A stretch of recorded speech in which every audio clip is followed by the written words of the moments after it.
Hello everyone, good evening. मैं शरद यादव एक बार फिर से आप सभी का स्वागत है आपके अपने नए यूट्यूब चैनल अबाउट यूपीएससी पर। दोस्तों, यहाँ पर हम लोग इस प्लेटफॉर्म पर क्या पढ़ते हैं, विजन आईएएस से रिलेटेड जितने भी कंटेंट होते हैं, चाहे वो हमारे यूपीएससी 2024 के लिए टेस्ट सीरीज होगी या फिर विजन आईएएस के द्वारा जो पीटी 365 निकाली गई है मैगजीन, जिसमें हम लोगों ने सबसे पहले पॉलिटी को कवर किया है। 2 लेक्चर हो चुके थे और आज ही हमारा लेक्चर नंबर 3 होगा। ठीक है। और दोस्तों, आप लोगों से सबसे पहले मैं माफी मांगना चाहूंगा क्योंकि ये लेक्चर लगातार नहीं हो पा रहे हैं। इसके पीछे एक रीजन ये था कि ग्लैंस एकेडमी जो हमारा प्लेटफॉर्म चलता है, जिस पर मैं पहले भी आप लोगों को पढ़ाता था, विजन आईएएस की मंथली मैगजीन 5 से 6 महीने की पढ़ाई थी।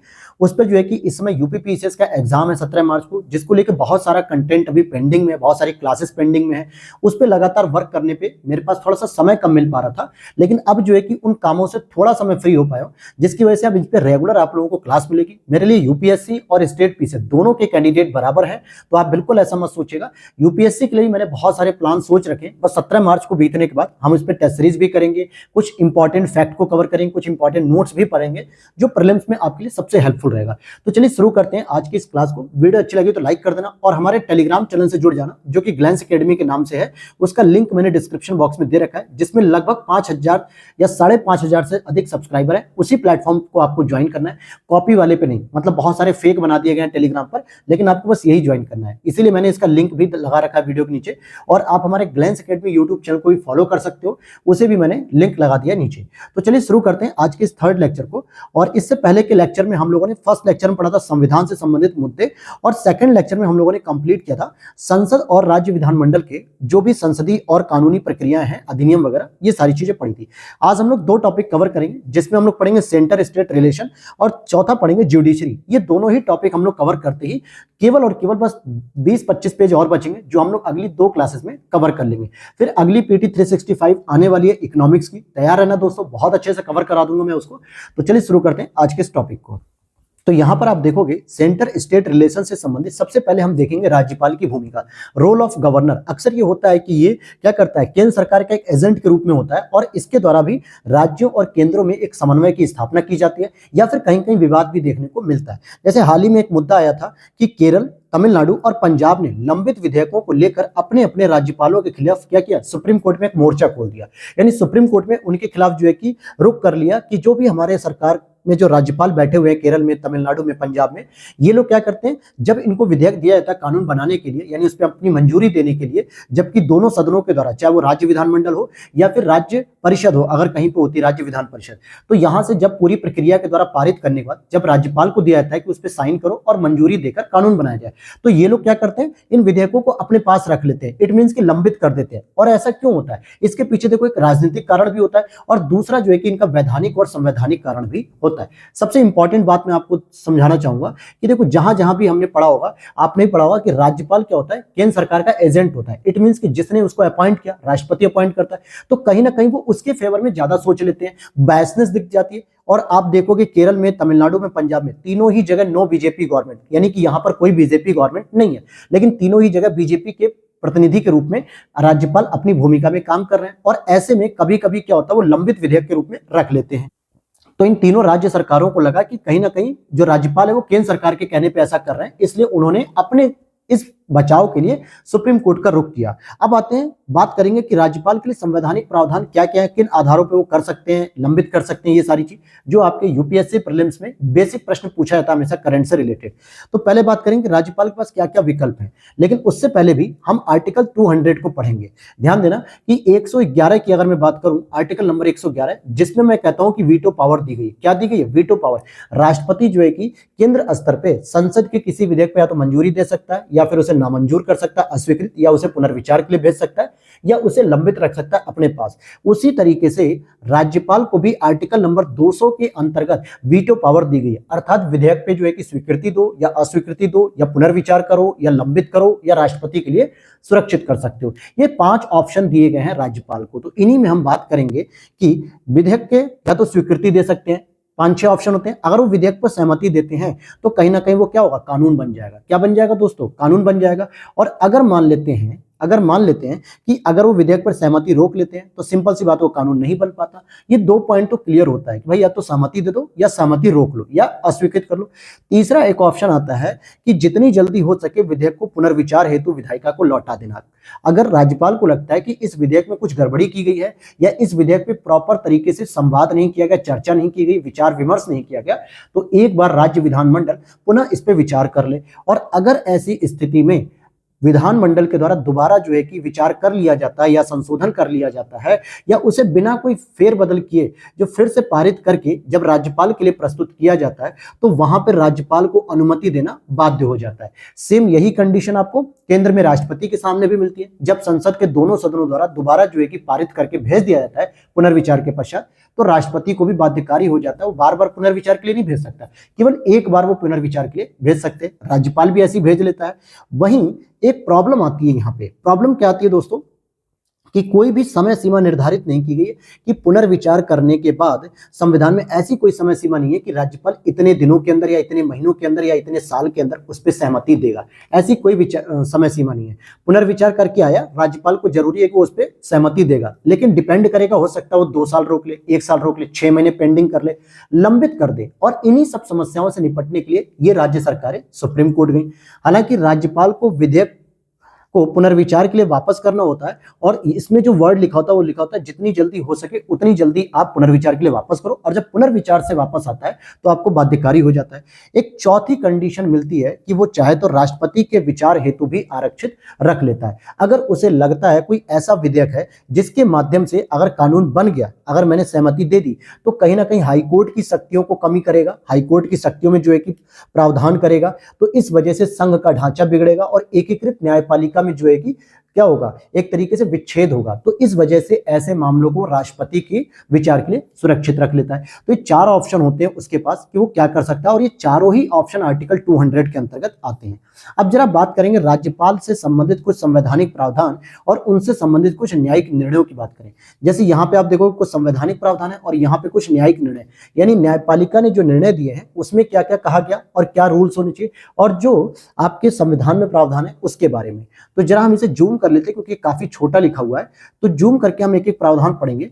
जैसे सबसे पहले हम बात करेंगे आर्टिकल नंबर 153 में कहा गया है कि राज्य के लिए एक राज्यपाल होगा, प्रत्येक राज्य के लिए एक राज्यपाल होगा। क्योंकि कई बार होता है आर्टिकल 153, 154, 155, 161 ये सब यूपीपीसीएस इवन की यूपीएससी में भी मिलान करने के लिए आता है आर्टिकल वाइज कि आपको पता तो होना चाहिए किस आर्टिकल में क्या लिखा गया।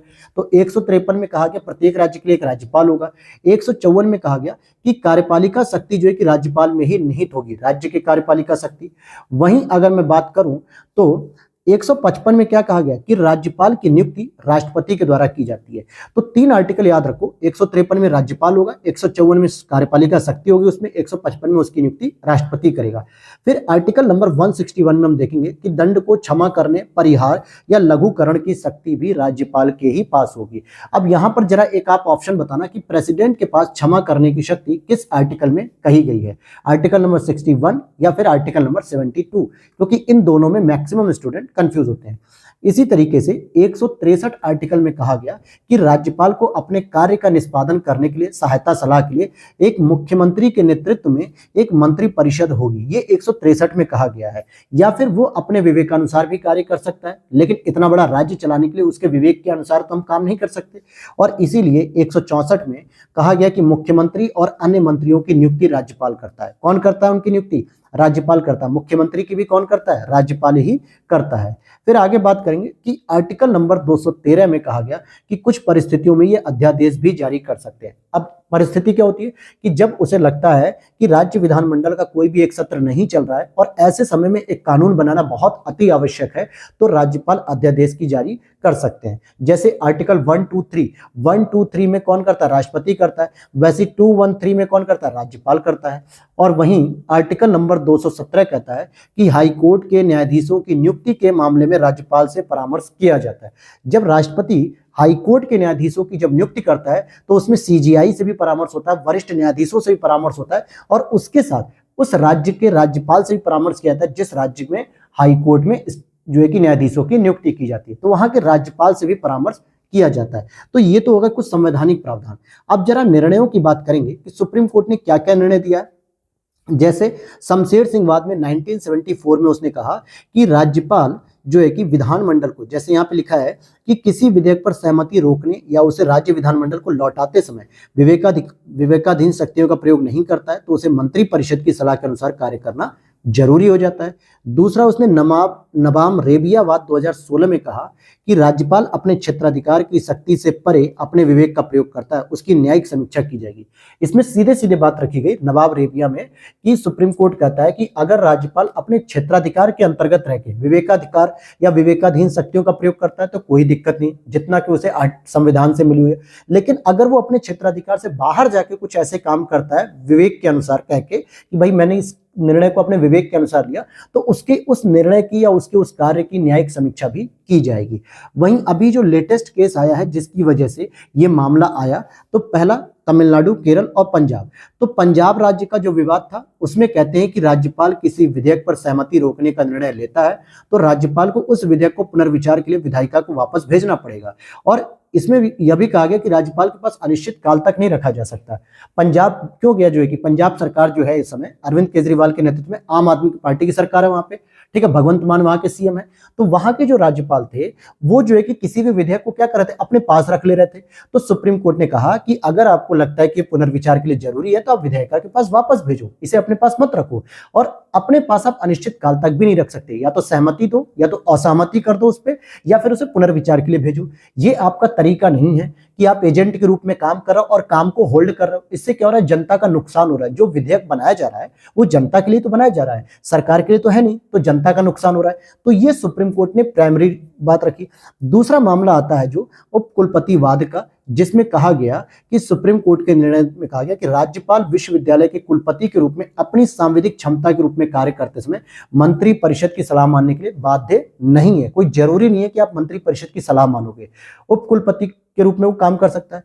तमिलनाडु का जो राज्यपाल वाद था 2023 में, इसमें यह कहा गया कि राज्यपाल राज्य विधानमंडल द्वारा पारित किसी विधेयक को पुनर्विचार के लिए भेजता है और राज्य विधानमंडल उस विधेयक को पुनः पारित करता है तो राज्यपाल के पास भेजता है, तो तब राज्यपाल उस विधेयक को राष्ट्रपति के लिए आरक्षित नहीं रख सकता। अब यहां पर यह पॉइंट ध्यान से देखना, अभी हमने बताया कि आर्टिकल 200 के अंतर्गत राज्यपाल कुछ विधेयकों को राष्ट्रपति के लिए जो है कि सुरक्षित रख लेता है उसके विचार के लिए, लेकिन ये उस कंडीशन में रख सकते हो जब पहली बार पारित होके आया, तब तो आप रख सकते हो कि भाई देखो मुझे कुछ समझ में नहीं आ रहा है, मैं इसे पुनर्विचार के लिए नहीं भेजूंगा, लेकिन बल्कि मैं राष्ट्रपति जी के पास भेजूंगा, इस पर विचार विमर्श करें। लेकिन अगर मान लीजिए राज्यपाल कहता है भाई मैं पुनर्विचार के लिए राज्य विधानमंडल को भेज रहा हूं कि दोबारा आप इस पर पुनर्विचार कर लो, तो जब वहां से पुनर्विचार होकर आता है पारित होकर विधानमंडल से, तो संवैधानिक प्रावधान क्या कहता है कि भाई राज्यपाल को अपनी इस पे सहमति देनी होगी, वो बाध्यकारी हो जाता है। लेकिन इन जगहों के राज्यपालों ने क्या किया, दूसरी बार में काम में अड़चन डाली, उसमें रोक लगाने का कोशिश की और उसे क्या किया, राष्ट्रपति के लिए लंबित कर दिया कि भाई हम राष्ट्रपति पे अभी इस पे विचार चाहते हैं। तो राज्य विधानमंडल ने कहा कि जब राष्ट्रपति पर ही आपको विचार करना था तो पहली बार में कर लेते, दूसरी बार में पुनर्विचार के बाद आप क्यों उसे रोक रहे हो। वही सुप्रीम कोर्ट ने कहा कि दूसरी बार में आप राष्ट्रपति के लिए आरक्षित नहीं रख सकते हो। और यही स्टेटमेंट यूपीएससी सीधे सीधे प्रश्न में पूछेगी आपसे कि क्या प्रोविजंस बने थे। क्लियर है। यहां पर हम बात करेंगे कि विधेयक को राष्ट्रपति के विचार हेतु आरक्षित रखने का 201 में राष्ट्रपति या तो अपनी सहमति दे सकता है या सहमति रोक भी सकता है। दूसरी बात यहां इंपॉर्टेंट है कि राष्ट्रपति अगर राज्यपाल को अपने संदेश के साथ विधेयक को राज्य विधानमंडल को वापस लौटाने का निर्देश देता है और उसके बाद जो राज्य विधानमंडल वो संशोधन उसमें करे या न करे या बिना संशोधन के पारित करके वापस राष्ट्रपति के पास प्रस्तुत कर सकता है, किया जाता है, ठीक है। लेकिन अब यहां पर एक अगली लाइन याद रखना कि यहां पर राष्ट्रपति जो है कि बाध्यकारी नहीं होता है। आप ऐसा नहीं कह सकते कि राज्य विधानमंडल ने क्या कह रहा है कि पुनः विचार करके राज्यपाल को दिया और राज्यपाल तो बाध्यकारी होता है साइन करने के लिए, लेकिन राष्ट्रपति बाध्यकारी नहीं होता उस पर साइन करने के लिए। इतनी बात आपको ध्यान रखनी है। तो ये देख लेते हैं। अब हमारा अगला टॉपिक है सहकारी संघवाद। देखो दोस्तों, मैं YouTube पर देखता रहता हूँ, आप भी देखते रहते होगे YouTube पर कि विजन आईएएस की मंथली मैगजीन बहुत सारे लोग पढ़ा रहे हैं, विजन आईएएस की PT 365 बहुत सारे लोग पढ़ा रहे हैं। लेकिन मैंने हकीकत बताऊं, मैं नोटिस करता हूं कि वो लोग क्या करते हैं कि चीजों को बस पढ़ते जाते हैं। अगर पढ़ना ही होता तो आप अपने से भी मैगजीन को लेकर पढ़ सकते हो। मैंने टेलीग्राम पे इसको पोस्ट कर दिया है, आप वहां से डाउनलोड करो और पढ़ सकते हो, प्रिंट आउट निकाल के पढ़ सकते हो, या विजन आईएएस की ऑफिशियल वेबसाइट से डाउनलोड करके पढ़ सकते हो। लेकिन विजन आईएएस को पढ़ने के लिए सबसे ज्यादा इसमें चाहिए होता है लिंकिंग, यानी एक एक टॉपिक को आप दूसरे टॉपिक से कैसे कनेक्ट कर रहे हो। और यही चीज मैं करके आपको प्रेजेंट करता हूं कि ताकि समय भले ज्यादा लगे लेकिन कम से कम आपको टॉपिक पूरा क्लियर रहना चाहिए, कि जिससे आप अगर रिवाइज करो एक बार तो आपका वो प्रश्न गलत नहीं होना चाहिए।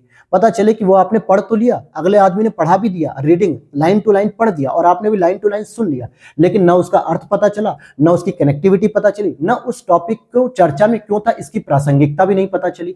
तो ऐसे में आप क्या बनोगे, रट्टू तोता हो जाओगे। और विजन आईएएस की मैगजीन या टेस्ट पेपर को रटा नहीं जा सकता, समझा जाता है, अंडरस्टैंड किया जाता है। और अगर इस चीज को आप देखना चाहो तो मेरे ग्लैंस एकेडमी प्लेटफॉर्म पर जाके पिछले 5 महीने की मंथली मैगजीन को देख सकते हो।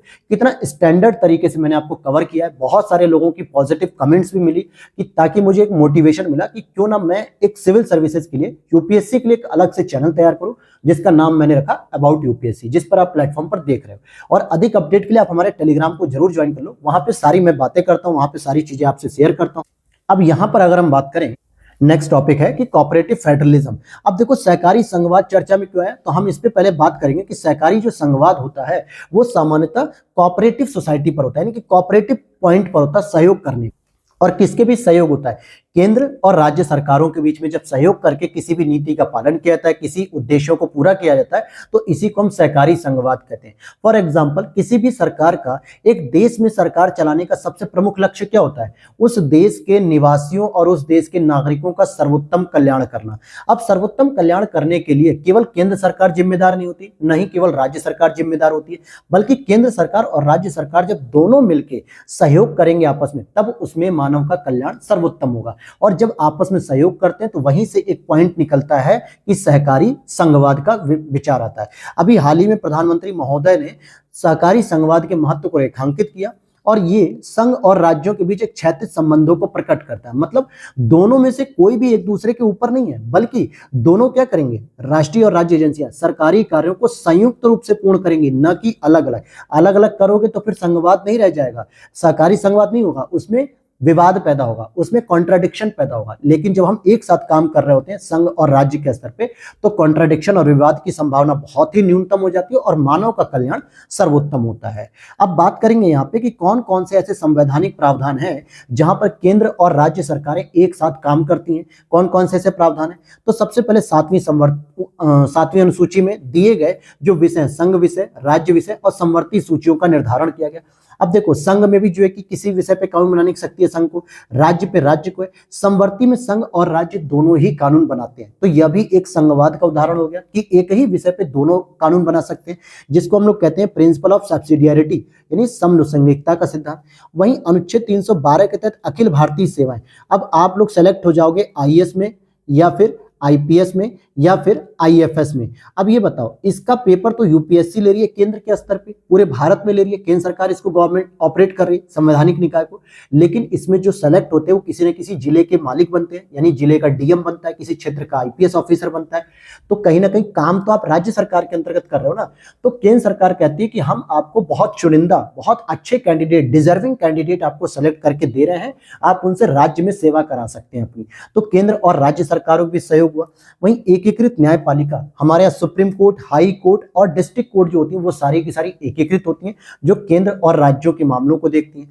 फिर अंतर्राज्यीय परिषद की बात करेंगे, आर्टिकल नंबर 263, ध्यान देना, आर्टिकल नंबर 263 में कहा गया कि इसमें विभिन्न राज्यों के बीच में एक सहयोग और समन्वय को स्थापित किया जाएगा। इसीलिए नरसिम्हा राव सरकार में 1990 में पहली बार सरकारिया कमीशन की सिफारिश पे इसका गठन किया गया। हालांकि अंतर्राज्यीय परिषद की जो अध्यक्षता होती है वो प्रधानमंत्री साहब करते हैं। कौन करते हैं? प्रधानमंत्री, यानी केंद्र सरकार आ गई। और बाकी इसमें सदस्यों के रूप में सारे राज्यों के मुख्यमंत्री, प्रशासक, उपराज्यपाल, ये सभी लोग इसमें शामिल होते हैं। कैबिनेट मंत्री भी इसमें शामिल होते हैं। तो इस तरीके से अंतर्राज्यीय परिषद जो होती है वो भी एक तरीके से क्या हो गया कि आपका सहकारी संघवाद को बढ़ावा देती है। फिर आर्टिकल नंबर 261 के तहत उपबंधित पूर्ण विश्वास और पूर्ण मान्यता संबंधी जो खंड होते हैं, जिसमें अभिलेख, न्यायिक कार्यवाही ये सब होते हैं, क्षेत्रीय परिषद की बात करें तो इनको गठित किया था राज्य पुनर्गठन अधिनियम 1956 के तहत सांविधिक निकाय यानी संसद ने गठित किया। जैसे 5 प्रकार की क्षेत्रीय परिषद है, एक तो हो गई आपकी नॉर्थ, एक हो गई साउथ, एक हो गई ईस्ट, एक हो गई वेस्ट और एक हो गई मिडिल। ये हो गई 5 प्रकार की। और एक आपकी जो छठी आती वो आती पूर्वोत्तर की। अब जरा मैं पूर्वोत्तर को नहीं काउंट करूंगा, अभी केवल इन 5 की बात करूं तो ये है तो क्षेत्रीय परिषद। इसमें विभिन्न प्रकार के राज्य होते हैं और उन राज्यों के सीएम इसमें शामिल होते हैं उपाध्यक्ष के तौर पे। लेकिन अध्यक्षता कौन करता है? केंद्र स्तर के गृह मंत्री जी। वर्तमान में जैसे कौन कर रहा है? अमित शाह जी कर रहे हैं। तो फिर यहाँ पे केंद्र आ गया और क्षेत्रीय परिषद में सारे मुख्यमंत्री शामिल हुए। तो केंद्र और राज्यों के बीच यहाँ पर भी एक सहयोग और समन्वय देखने को मिल रहा है कि राज्य की कोई भी संभावना, वित्त से संबंधित लेके कोई भी समस्या है तो केंद्र सरकार तक वहां पे मैसेज पहुंचाया गया गृह मंत्री जी के द्वारा कि भाई राज्यों के पास यही समस्या है। वहीं अगर हम बात करें आर्टिकल नंबर 279A में जीएसटी काउंसिल होती है, जिसकी अध्यक्षता कौन करता है? वित्त मंत्री करते हैं भारत सरकार के, यानी निर्मला सीतारमण जी। अब देखिए फिर से यहाँ पे केंद्र सरकार एंट्री करती है और साथ में जितने भी स्टेट होते हैं उनके मुख्यमंत्री और साथ में वित्त मंत्री भी इसमें शामिल हो जाते हैं। तो जीएसटी काउंसिल में भी राज्य और केंद्र का समन्वय देखने को मिलता है। तो ये कुछ प्रावधान थे जो आपको याद रखने चाहिए। मेंस की आंसर राइटिंग में भी ये सारे प्रावधान काम आते हैं, ठीक है, क्योंकि यही सारे पॉइंट आपको लिखने होते हैं मेंस की आंसर राइटिंग में। हालांकि हम लोग जब प्रीलिम्स का पेपर हो जाएगा तो हम लोग मेंस की आंसर राइटिंग पर भी काम करेंगे और यूपी पीसीएस में भी जब प्रीलिम्स हो जाएगा 17 मार्च को तो उस पर भी हम लोग काम करेंगे मेंस की आंसर राइटिंग पर। और इसके बाद हम देखते हैं कि और क्या क्या प्रयास किए जा रहे हैं कि संघवाद को बढ़ावा दिया जाए। जैसे 14वें वित्त आयोग की जो अध्यक्ष है YV रेड्डी और 15वें के कौन थे? NK सिंह, जो अभी हाल ही में 16वें वित्त आयोग गठित किए गए। नीति आयोग के सबसे पहले क्या थे? उपाध्यक्ष थे अरविंद पनगड़िया जी। उनके नेतृत्व में जो है कि 16वें वित्त आयोग का गठन किया गया। हालांकि जो 14वां वित्त आयोग था उसने केंद्रीय कर राजस्व में राज्यों का हिस्सा 32% से बढ़ाकर 42% कर दिया और राज्यों को ये 42% मिलने भी लगा, यानी केंद्र इस पर सहमत हो गया। तो केंद्रीय राजस्व से तो मिला। वहीं जो केंद्रीय प्रायोजित योजनाओं का पुनर्गठन, सेंट्रली स्पॉन्सर्ड जो स्कीम होती है वो सामान्यतः राज्य में संचालित होती है और उसमें केंद्र का हिस्सा 60% होता है, स्टेट का हिस्सा 40% होता है। कभी कभी जो पहाड़ी और हिमालयी क्षेत्र होते हैं वहां पर केंद्र का हिस्सा 90% हो जाता है और राज्य केवल 10% योगदान देता है। तो ये भी एक संघवाद को बढ़ाता है। वहीं नीति आयोग की बात करें तो नीति आयोग को तो आपने देखा होगा कि कई बार ऐसी रैंकिंग जारी करता है जिसमें 3 कैटेगरी बनाता है, बड़े राज्य, छोटे राज्य और हिमालयन राज्य। और जरा आप मुझे बताओ, हिमालयन या पूर्वोत्तर या पहाड़ी कह दो, और मुझे बताओ नीति आयोग का अध्यक्ष कौन होता है? Prime minister. उपाध्यक्ष कौन होता है? प्राइम मिनिस्टर के द्वारा अपॉइंट व्यक्ति, जो कि वर्तमान में आपके कौन है? सुमन बेरी जी हैं। फिर सीईओ कौन है? अभी वी.आर. सुब्रमण्यम जी हैं। तो इस तरीके से आप देखोगे कि कहीं ना कहीं नीति आयोग भी क्या करती है? सेंट्रल लेवल से लेकर स्टेट लेवल तक जाती है और सबके साथ सहयोग को एस्टैब्लिश करती है। जैसे मुख्यमंत्रियों का उपसमूह बताती है, आकांक्षी जिला कार्यक्रम चलाते हैं, भूमि पट्टे पर देने के लिए आदर्श कानून बनाते हैं, क्षेत्र विशिष्ट पहले बनाते हैं। तो नीति आयोग भी संघवाद को बढ़ावा देने में बहुत बड़ी महत्वपूर्ण भूमिका निभाती है और ये भविष्य के 3 रोल मॉडल मतलब जो होते हैं राज्यों की पहचान करती है और उसके निर्माण क्षमता को भी बढ़ाती है। अब चलते हैं अंतर्राज्यीय सीमा विवाद। तो यहाँ पर कई बार आप देखते हो भारत में कि अंतर्राज्यीय विवाद बहुत सारे देखने को मिलते हैं राज्यों के बीच में। तो जैसे अभी हाल ही में असम और अरुणाचल में दशकों से चले आ रहे अंतर्राज्यीय सीमा विवाद को समाप्त करने के लिए एक समझौते ज्ञापन पर हस्ताक्षर किया गया। लेकिन ऐसा नहीं कि केवल यहीं पर विवाद है, भारत में और भी ऐसी जगह है जहां आपको विवाद देखने को मिलेगा। जैसे अगर मैं बात करूं, थोड़ा सा जूम करके अगर मैं बताना चाहूं आपको, तो देखोगे आपको कुछ पॉइंट पता होने चाहिए। जैसे बहुत सारे विवादों के बिंदु है, जैसे हिमाचल और लद्दाख प्रदेश में। देखो हिमाचल प्रदेश और लद्दाख, अब आप मत कहना कि सर ये तो यहाँ पे तो नहीं होना चाहिए, ये बिंदु ये तो और नीचे होना चाहिए। तो ऐसा नहीं है, बस एक इमेजिनेशन कर लो कि कौन सी लोकेशन कहाँ दे दी गई है। देखो कि दोनों के बीच सरचू सीमा को लेकर विवाद है और यह लेह मनाली राजमार्ग के पास स्थित है। अब प्रश्न क्या बन सकता है यूपीएससी का कि सरचू सीमा अभी हाल ही में या बहुत सालों से जो है कि 2 राज्यों के बीच सीमा विवाद का कारण बनी है। ये जो सरचू सीमा ये किन 2 राज्यों के बीच में है? तो आपसे प्रश्न ऐसे बनाएगा, हिमाचल और लद्दाख के बीच में। वहीं आप इसे तो देख के बता ही दोगे कि पंचकुला के पास परवाणु क्षेत्र को लेकर विवाद है। हालांकि परवाणु जो है कि हिमाचल प्रदेश में आता है और पंचकुला आपके हरियाणा में आता है, इनके बीच विवाद है। वहीं गुजरात और राजस्थान के अंतर्गत अगर हम देखें, ठीक है, तो यहां पर आप देखोगे मानगढ़ पहाड़ी को लेकर विवाद चल रहा है गुजरात और राजस्थान में। इसी तरीके से हरियाणा और पंजाब में चंडीगढ़ लेकर विवाद चल रहा है कि चंडीगढ़ को हम अपने पास कर लें। ओडिशा और पश्चिम बंगाल की बात करें तो अतीत में दोनों के बीच मुख्य सीमाओं को लेकर विवाद रहा। इनके बीच बंगाल की खाड़ी में अवस्थित कनिका सैंड द्वीप को लेकर विवाद है। अब कनिका सैंड द्वीप देखो चर्चा में आ गया। ये आपसे सिंपल प्रश्न पता है क्या पूछेगा यूपीएससी? सीधे पूछ लेगा कि कनिका सैंड द्वीप अभी हाल ही में चर्चा में था, ये किस देश के अंतर्गत है? किस देश, आपको देश देश तक ले जाके छोड़ेगा। मतलब आपको ऑप्शन राज्यों में नहीं देगा कि आप समझ लो कि हाँ इसका आंसर द्वीप है तो मतलब 9 राज्यों के बीच हो सकता है। इसको देश में ले जाएगा, भारत, इंडोनेशिया, जापान, फिलीपींस। अब आपको लगेगा कि जापान, फिलीपींस, इंडोनेशिया में अक्सर ऐसा सुना है हमने कि द्वीपों का संघर्ष चलता रहता है। चाइना और जापान हमेशा कहते हैं मेरा द्वीप है, वो कहता है मेरा द्वीप है, तो आप उनमें आंसर लगा के चले आओगे और भारत पे ध्यान दोगे ही नहीं। तो कनिका सैंड जो द्वीप है ये भारत में, ये प्रश्न बन सकता है। फिर इसी तरीके से महाराष्ट्र कर्नाटक के बीच में लेके बेलगाम जिले को लेकर विवाद है। बेलगाम जिले में ज्यादातर मराठी भाषा आबादी है और 1956 में ये कर्नाटक के अधीन चला गया। तो मान लो बेलगाम तो आप बता लोगे। कर्नाटक केरल के बीच में कासरगोड को लेकर जो एक विवाद है।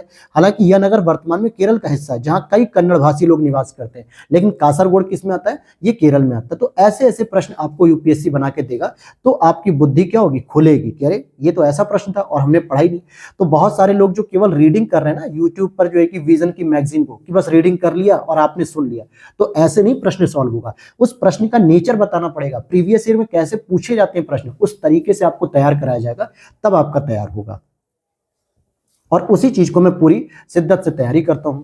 अब देखिए राज्यों के बीच विवादों के समाधान करने का क्या क्या तरीका हो सकता है। तो पहला, एक तो न्यायिक निर्णय कर सकते हो, क्योंकि सुप्रीम कोर्ट के पास एक आरंभिक अधिकारिता होती है जो कि आर्टिकल 131 में वर्णित है। इसमें क्या कहा जाता है कि एक तरफ अगर भारत सरकार है, दूसरी तरफ कोई राज्य है, इनके बीच अगर विवाद हो रहा है तो यानी संघवाद का खतरा आ गया, और ये इसकी आरंभिक अधिकारिता में, क्योंकि भारत के सुप्रीम कोर्ट के द्वारा कई बार निर्णयों में कहा गया कि जो संघवाद है वो भारत का मूल ढांचा है, इसमें हम परिवर्तन नहीं कर सकते। इट मीन्स कि राज्य और केंद्र के बीच में जब भी संघर्ष होगा इसे न्यूनतम समय लेकर जल्दी से जल्दी निपटाओ।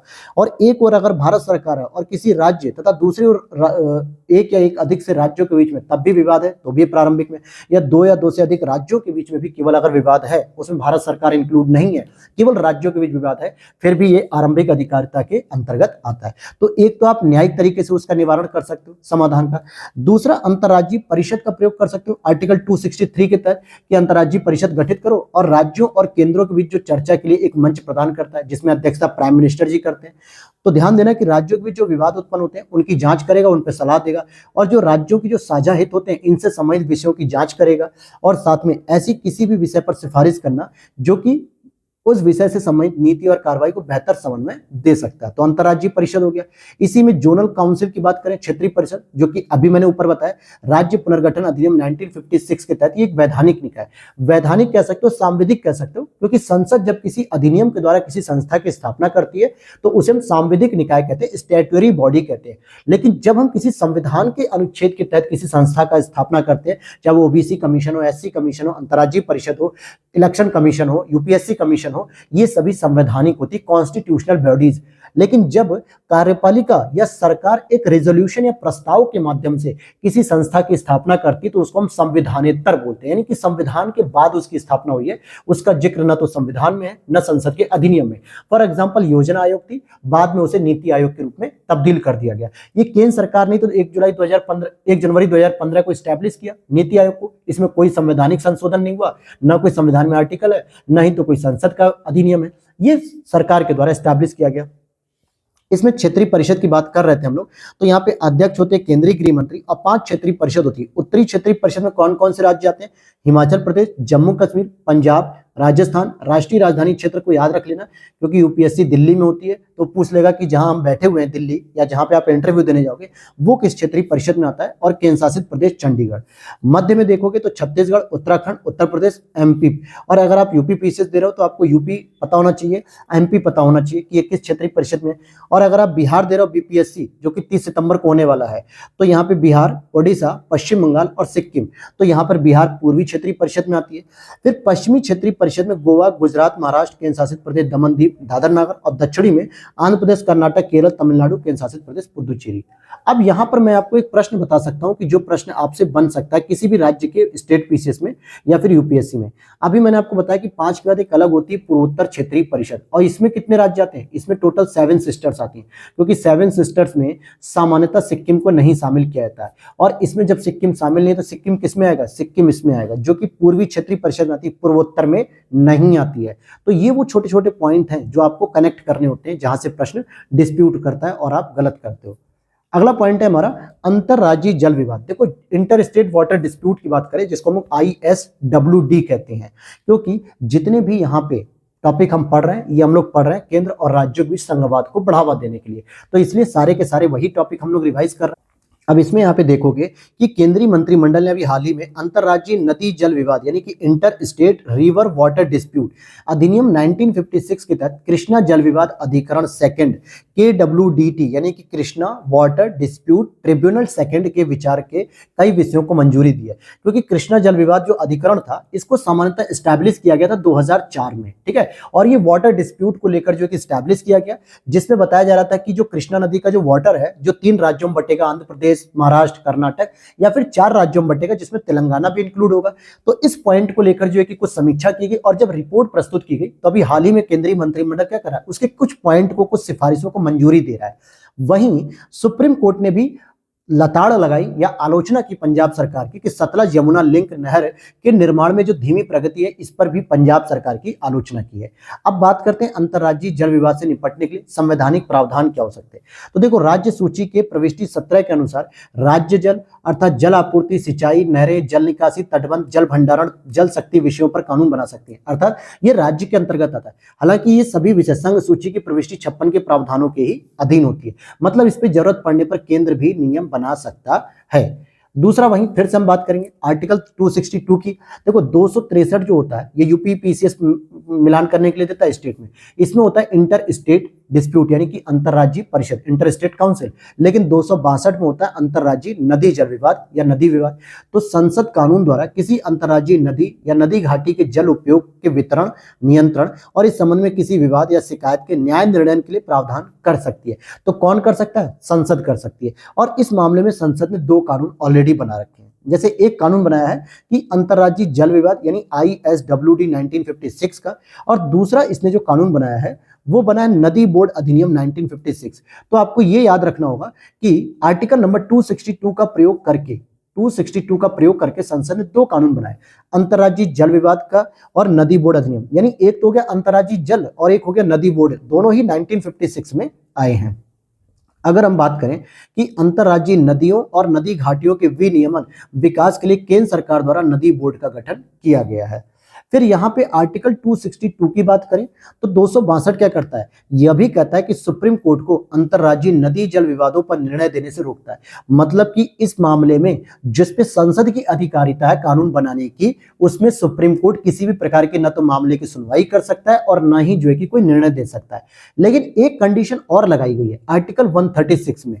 136 जो कि सुप्रीम कोर्ट का प्रावधान करता है कि ये अधिकरणों के आदेशों के खिलाफ अपील सुन सकता है। अब ध्यान से समझना जरा मेरी बात। अभी आर्टिकल नंबर 262 का प्रयोग करके संसद ने 2 कानून बनाए, उसमें से कुछ एक ट्रिब्यूनल बना दिए कृष्णा नदी जल विवाद को लेके, या कावेरी का मान लो, गंगा का मान लो, किसी को भी मान सकते हो, किसी भी नदी को लेके ट्रिब्यूनल बन गया। ट्रिब्यूनल बनाने का अधिकार किसको है? संसद को है। उसने ट्रिब्यूनल बनाया, ट्रिब्यूनल ने जो है कि जांच पड़ताल की और 2-3 राज्यों का जो विवाद था उनको कुछ निर्णय दे दिया कि आपको इतना पानी मिलेगा, आपको इतना मिलेगा, आपको इतना मिलेगा। समझ में आ गया? यहां तक कोई भी सुप्रीम कोर्ट की इंटरफेयर नहीं हुई। तो ये तो हो गया अधिकरण तक। लेकिन आर्टिकल 136 कहता है कि अगर कोई राज्य अधिकरणों के न्याय से या अधिकरणों के निर्णय से संतुष्ट नहीं है तब वो सुप्रीम कोर्ट में आ सकता है अपील करने। इट मींस कि सुप्रीम कोर्ट स्वतः संज्ञान नहीं लेगी मामले का, पहले एंट्री नहीं करेगी बल्कि बाद में एंट्री करेगी उस मामले में। कब? जब राज्य जो है कि अधिकरण के निर्णय से संतुष्ट नहीं है और उसके आदेशों के खिलाफ जाता है, तब यहां पे आर्टिकल 136 का प्रयोग होता है। तो उम्मीद करता हूं 262 की भाषा और 136 की भाषा को समझ गए होंगे, बिल्कुल समझ गए होंगे। आ जाओ आगे देखते हैं। अंतर्राज्यीय नदी के जो जल बंटवारे में सुप्रीम कोर्ट ने अपने पहले के निर्णय में 1996 के हेलसिंकी नियम और कैंपियोन नियम जैसे अंतर्राष्ट्रीय नियमों का भी उल्लेख किया था। तो जरा चर्चा हो ही गई है तो जरा पढ़ लेते हैं कि हेलसिंकी नियम क्या कहता है। यह कहता है कि प्रत्येक बेसिन राज्य द्वारा, बेसिन मतलब होता है जो नदियां होती हैं उनके आसपास जितना भी पानी कलेक्ट होता है, चाहे वो छोटी छोटी जो ट्रिब्यूटरीज होती हैं, ट्रिब्यूटरी होती हैं, या उसकी जो है कि छोटी छोटी जो नदियां होती हैं, सहायक नदियां, इनके द्वारा एक बेसिन तैयार किया था जितने भी क्षेत्रों में ये सामाजिक आर्थिक जरूरतों और संसाधनों की उपलब्धता को ध्यान में रखते हुए जल के न्याय संगत उपयोग को मान्यता देता है। यही होता है अंतर्राष्ट्रीय स्तर पर हेलसिंकी नियम। अब यहाँ पे हम बात करते हैं सतलज यमुना जो लिंक परियोजना है, ये हरियाणा और पंजाब के बीच रावी और ब्यास नदियों के जल को साझा करने के लिए 214 किलोमीटर एक लंबी नहर है, जिसको बनाने में बहुत धीमे धीमे काम चल रहा। और इसी पर पंजाब सरकार की आलोचना की गई हरियाणा मतलब सुप्रीम कोर्ट के द्वारा कि भाई जो रावी नदी है, ब्यास नदी से समय जो नहर निकाल रहे हो आप, सतलज यमुना लिंक कर रहे हो, इसको जो है कि थोड़ा स्पीड से करो ना, बहुत तेजी से करो। ठीक है, ये चीजें, क्योंकि 92 किलोमीटर का हिस्सा हरियाणा में है और 122 किलोमीटर का हिस्सा पंजाब में निर्मित होगा। तो पंजाब की सरकार को पहले टोका गया, क्योंकि शुरुआत भी तो रावी ब्यास नदी से हो रही है, तो ये नदियां पहले पंजाब में होकर आती हैं, हरियाणा में तो आती नहीं डायरेक्ट। भाई सिंपल सी बात है, हिमाचल प्रदेश से होते हुए पहले पंजाब आएगी, फिर वहां से हरियाणा में आएगी ना। तो पहले पंजाब सरकार तो अपना काम पूरा करे, इसीलिए पंजाब को जो है कि डांट पड़ी। वहीं कृष्णा जल विवाद के बारे में बात करें तो 1969 में inter state river water dispute अधिनियम 1956 का प्रयोग करके संसद ने कृष्णा नदी जल विवाद अधिकरण 1956 में, मतलब 1969 में पहला गठित किया, और दूसरे की स्थापना 2004 में की गई। तो जो दूसरा वाला था ना, जो ध्यान से समझ पा रहे हो क्या, कृष्णा जल विवाद अधिकरण जो मैंने स्टार्टिंग बताई, इसका जो सेकंड वाला वर्जन 2004 में गठित हुआ, इसने अविभाजित आंध्र प्रदेश को आवंटित किए गए कृष्णा नदी के जल को तेलंगाना और आंध्र प्रदेश के बीच वितरित करने के संबंध में अपना निर्णय देगा। अब 2004 में गठित हुआ, तेलंगाना का बंटवारा हो रहा है 2014 में, तो भाई 10 साल पहले तो आंध्र प्रदेश का हिस्सा था, तो इसलिए वो उसी तरीके से अपनी रिपोर्ट तैयार कर रहे थे। अब अचानक से तेलंगाना अलग हो गया, तो वो अपने जो है कि राज्य की मांग करने लगा, तो इस वजह से रिपोर्ट में परिवर्तन करने पड़े। और इसमें अगर हम कृष्णा नदी के बारे में बात करें तो इसका उद्गम महाराष्ट्र के महाबलेश्वर से होता है, जो कि महाराष्ट्र, कर्नाटक, तेलंगाना और आंध्र प्रदेश से होकर बहती है और बंगाल की खाड़ी में विलीन हो जाती है।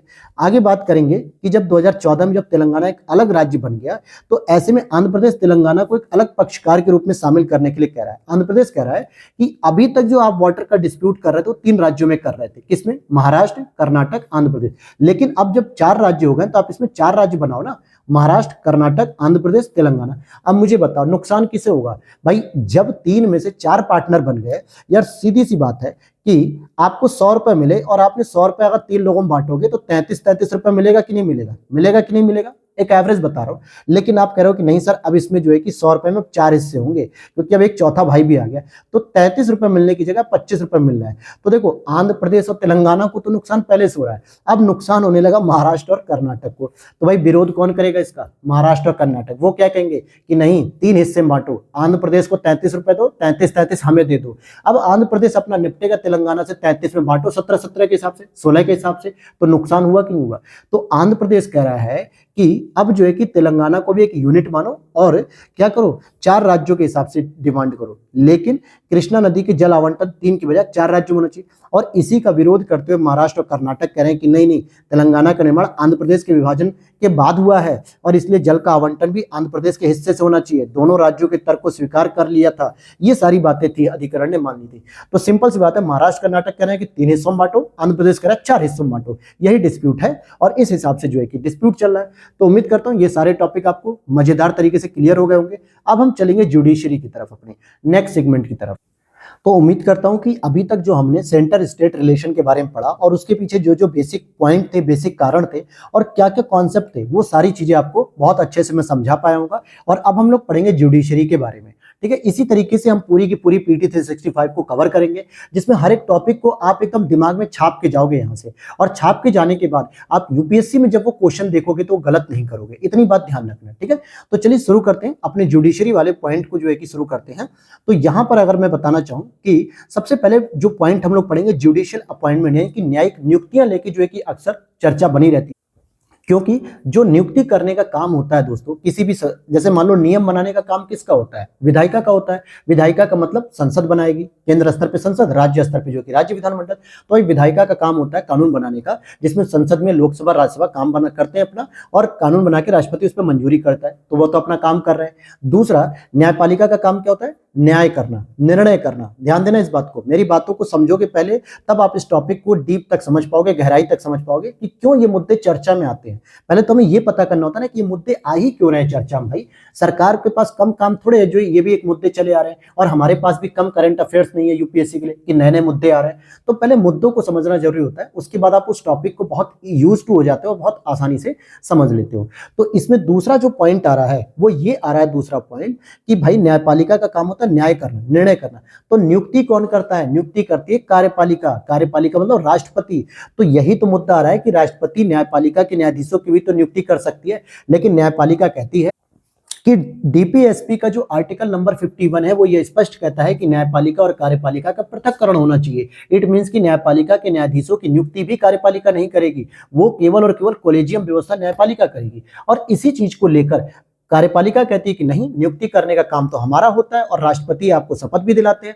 बशर्ते जब सब कुछ राष्ट्रपति ही कर रहे हैं तो हम ही तो उस व्यक्ति को नॉमिनेट करेंगे ना। तो कार्यपालिका का इस बात को मानने से सुप्रीम कोर्ट इनकार करती है। न्यायपालिका वो कहती नहीं, हम जिस व्यक्ति का नाम नॉमिनेट करेंगे बस आपको उस पर मुहर लगा के राष्ट्रपति को शपथ दिलानी है। तो यही मुद्दे की वजह से बार बार चर्चा में आते हैं। तो चलिए टॉपिक पढ़ते हैं कि न्यायाधीशों की नियुक्ति में केंद्र द्वारा अत्यधिक देरी के खिलाफ अवमानना मामले की सुनवाई के दौरान सुप्रीम कोर्ट ने स्पष्ट कहा कि सरकार को या तो उन नियुक्तियों को अधिसूचित करना चाहिए या फिर विशिष्ट आपत्तियों का हवाला देते हुए उन्हें वापस भेजना चाहिए। अब समझना यहाँ पे कि सुप्रीम कोर्ट कई बार क्या करती है, ये देखती है कि जो न्यायाधीशों की जो नियुक्ति होती है उसमें केंद्र सरकार लेट करती है, यानी केंद्र सरकार अत्यधिक देरी करती है, जिसके खिलाफ अवमानना होती है कि भाई न्यायाधीशों के साथ आप अपमान कर रहे हो, उनका अवमानना कर रहे हो। इस वजह से सुप्रीम कोर्ट ने निर्णय दिया, मतलब आदेश दिया सीधे सीधे कि या तो नियुक्तियों को अधिसूचित कर दो, फटाफट उन्हें अपॉइंट कर दो, या फिर उसे रिटर्न कर दो आपत्तियों के साथ कि भाई ये खत्म करो। अब यहाँ पे उच्चतर न्यायपालिका में पहले न्यायाधीशों की बात करेंगे कि उनकी नियुक्ति कैसे होती है। उच्चतर न्यायपालिका का मतलब यहाँ पे हाई कोर्ट और सुप्रीम कोर्ट होता है। अगर केवल सुप्रीम कोर्ट ही होता तो सुप्रीम कोर्ट लिख देता, उच्चतर क्यों लिखता। और अधीनस्थ या निम्नतर का मतलब होता है जो डिस्ट्रिक्ट कोर्ट होते हैं। तो पहले हम बात करेंगे कि सुप्रीम कोर्ट और हाई कोर्ट के प्रोविजंस की। तो आप देखोगे कि कोलेजियम प्रणाली के तहत आर्टिकल नंबर 124 जो कि सुप्रीम कोर्ट से है और आर्टिकल 217 हाई कोर्ट है। तो सुप्रीम कोर्ट और हाई कोर्ट में न्यायाधीशों की नियुक्ति के प्रावधान करते हैं।